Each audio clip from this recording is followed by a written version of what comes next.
UFC 263, did it live up to the hype? I think so.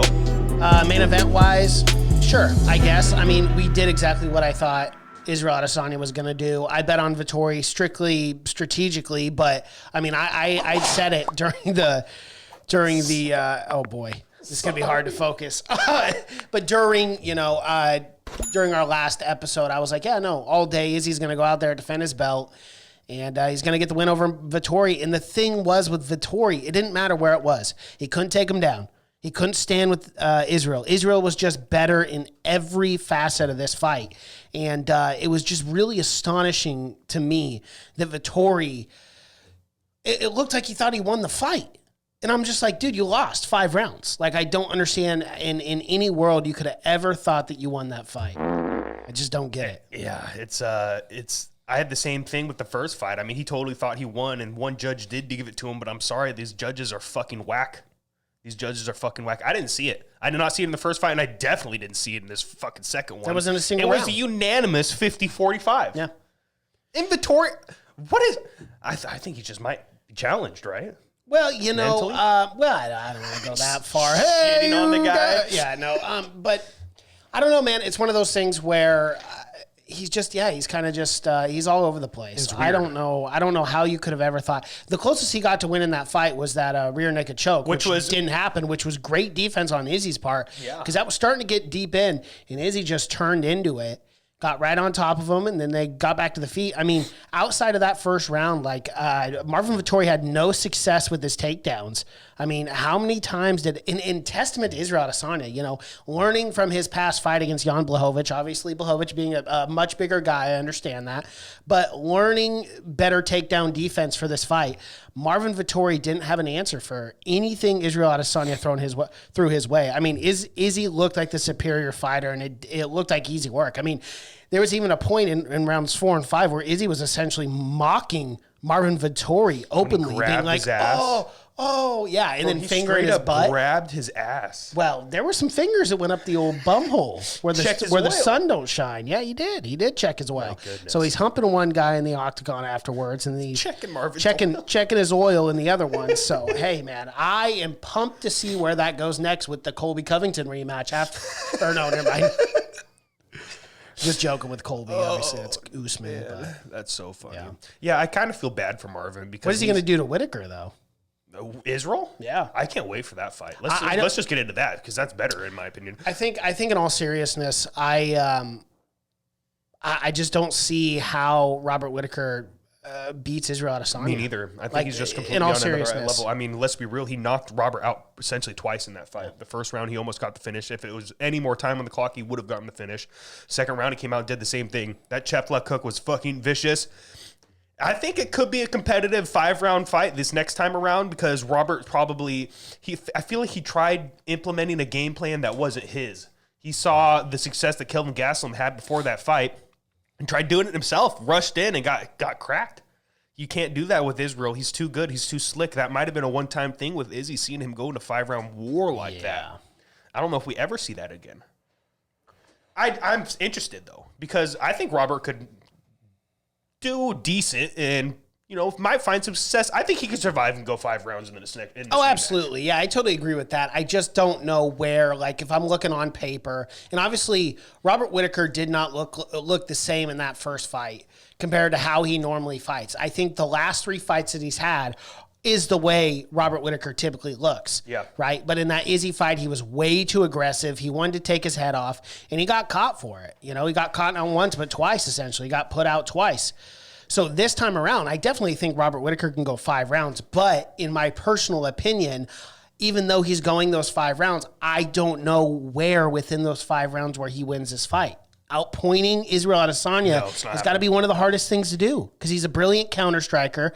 He's so fluid in his movements. He's so hard to catch. His feints are incredible. I mean, you never know when this guy's going to throw or when he's faking you out. Like he's so quick. He's so fast. I don't know. I don't know where Robert beats him. I mean, I could be wrong. It's got to be the ground. I mean, you got to think who's a better wrestler, Marvin Vettori or Robert Whittaker. You have to give it to Whittaker. He's got the Olympic level wrestling. I mean, the man was training for World Games while he was UFC champion. But that, I think you're totally right there. But I think that's the biggest thing where we've got to figure out, okay, well, we just saw it against Vettori. Israel's takedown defense was superb. It was brilliant. I mean, yeah, Marvin got him down once or twice, but that was it. Out of the 12, 15 times he was good enough to scramble and then reverse positions and got up every single time. He just completely won every round because of it. Yeah. It doesn't matter if Marvin was finding success. Izzy had the skills to get back into the winning column. It was just it was very impressive. And I think, with another full training camp with Izzy working on that even more, taking on Robert Whittaker, it's going to be way more difficult. I mean, man, it's going to be tough for Robert. It's going to be really tough for him to be able to take him down, be effective on the ground, and keep that top position. Yeah, absolutely.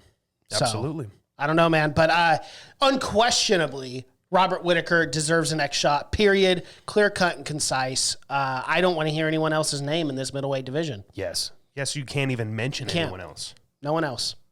It's got to be Robert Whittaker. And Dana White came out and said that anyway. He said Robert Whittaker's next. Robert Whittaker called out Israel Adesanya on Twitter, and then Israel responded. So it already seems like this fight is essentially set in stone. Obviously, contracts haven't been signed, but it appears that both fighters want it, and Dana White wants it.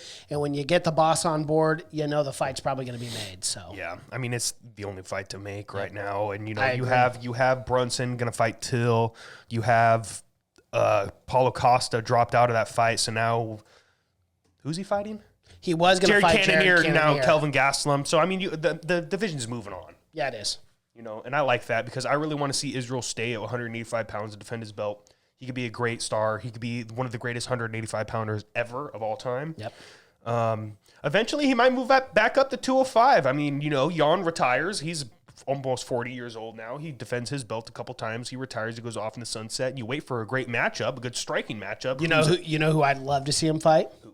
Jerry Prochazka. Oh, fuck. Please tell me that wouldn't be one of the greatest striking fights of all time, with how unorthodox and crazy Jerry is trying to take your head off, with Israel Adesanya, the way he moves, the way he feints. Dude. Like, bro, that would be in the way, how good of a counter striker Israel Adesanya is. I'd take Jerry in that fight. Be so explosive and so much fun, man. Are you shitting me? That would be absolutely insane. Yeah. Like, that would be one of the greatest matchups you can make at 205 pounds. Especially at 5 rounds, too. And Israel's the type of guy, I know I've said this, everyone's like, oh, Izzy's got to bulk up for 205. He doesn't have to. He was knocking out heavyweights in kickboxing. Yeah.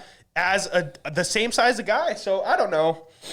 Jerry might be too much though. Let's I don't know. I mean, I'd love to see it. I'm never gonna say no. He took on Jan Blachowicz, so hey, you never know. In 3 years, never know, yeah. if Izzy defends his belt here in middleweight for 3 years, cleans out this division, he's got to eventually move up and challenge again. Because here's the thing, man. Yes, he clearly lost 4 rounds to 1 against Jan Blachowicz. Yeah. But when Israel was there, the biggest takeaway from that was he was just too small. He didn't put on enough weight. I mean, he weighed in, for Christ's sake, he weighed in at 197 pounds or whatever it was. It was 203, but he had a pizza in his hand. Right. Okay, exactly. He had a pizza in his hand, which a pizza is pretty heavy. That's 2 or 3 pounds at least for a big-ass pizza. So, whatever. I mean, he weighed in at 200 pounds. I don't know, man. I think he'll have to move up. I just think he's got to focus on actually bulking up a little bit and getting stronger. Because when you're taking on a guy like Jan Blachowicz, like that, man, the Polish power. It just depends on real. I think it depends on the matchup. If you get a striking matchup, I'd say he doesn't need to. But if he's going up against a wrestler that's going to try and take him down. Yeah, but Jerry's a striker, man. Exactly. That's what I'm saying, Yeah. It's interesting. I'm excited for Israel's future. I don't know what it holds. Obviously, it holds the Robert Whittaker rematch. But after that, I mean, who's next? I mean, maybe a Jared Cannonier if he gets past Kelvin Gastelum. But, I mean, the way Robert Whittaker completely dominated Jared. Yeah. Does it go any different? I don't see anybody competing with Israel at 185 pounds right now besides, and I know we talked about this a lot last night, a Kamaru Usman moving up to 185 pounds. Yep. That's the matchup to make, in my opinion. Once Kamaru and Israel both defend their belts a lot, let's put so much fucking cash in front of them that fight needs to be made. Yeah. And that's kind of the thing. It's like, I don't think they'll ever fight each other. Yeah, just because they're boys. Well, it's very interesting. I think if the roles were reversed, and if Israel Adesanya was a welterweight and Kamaru Usman was a middleweight, I guarantee you with the way Israel Adesanya is, he would move up and fight Kamaru Usman. But I don't think Kamaru Usman is that kind of guy to move up and challenge a friend. But I think if Izzy wanted that gold at middleweight and he was a welterweight, he would definitely take that fight.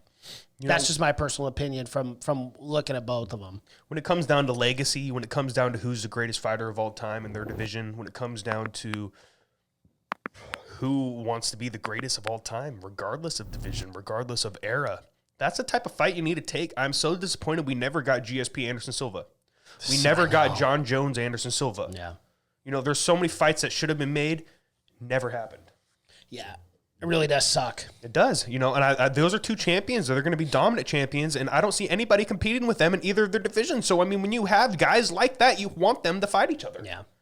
Kamaru Usman at 185 pounds, are you fucking kidding me? I think he could do it. Imagine? Oh, I think he would be the guy. I think he's the worst matchup for Israel. I think he has the wrestling to take him down and dominate, and he's only getting better and better on the feet with Trevor Whitman.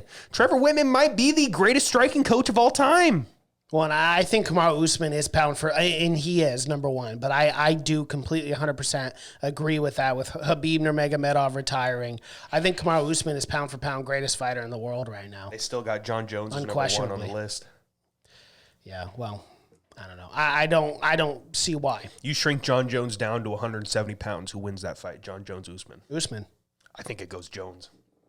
Just in the striking matchup, they're both so dominant and so good on the ground. It's anyone's game there, but striking matchup, I'm going Jones every time. Unless, but see, that's something depends. I kind of disagree with that because John Jones has never faced a guy like Usman who's got that jab, who's able to keep him at range. I mean, if you were shrinking John Jones down, then he's not going to have an 84-inch reach, right? Because he would be a welterweight, not a light heavyweight. Yeah, but it's still have the same body style. It'd be like Israel. Okay. Essentially going down. Mm-hmm. I think Israel's a guy that might actually be able to make 170. Can you imagine if he just sucked himself down a little bit more? He might actually make that weight. I don't think he could. I think he could. He weighed in at 183 for this camp. Yeah. Maybe. I mean, you got welterweights walking around 205 pounds. I mean, Usman probably walks around 200. Dieting, he probably walks around 195. You got guys that are killing themselves to make this weight. Usman at 185 pounds is the fight to make, in my opinion, because one, he doesn't have to cut weight, and I would just love to see it. Absolutely. All right. Well, let's move on to this co-main. Oh, let's go picks real quick. Oh, yeah. Yeah. So you bet on Vettori. You put 500 church coin on the guy, which seemed like the smart bet at the time. Just he was strategically. Such a huge underdog. He was a big underdog, so I was like, sure, why not? I mean, I had said it on our last episode. I said, I know Israel Adesanya is going to go out there and win this fight, but it's just at a value at a minus 240. I didn't want to put money on that. Yeah, you have to put way too much like I did. I put 4,127 church coin on the guy just because I knew he was a lock-in for the win, and I'm glad I did because it did give me a nice little return of 1,700.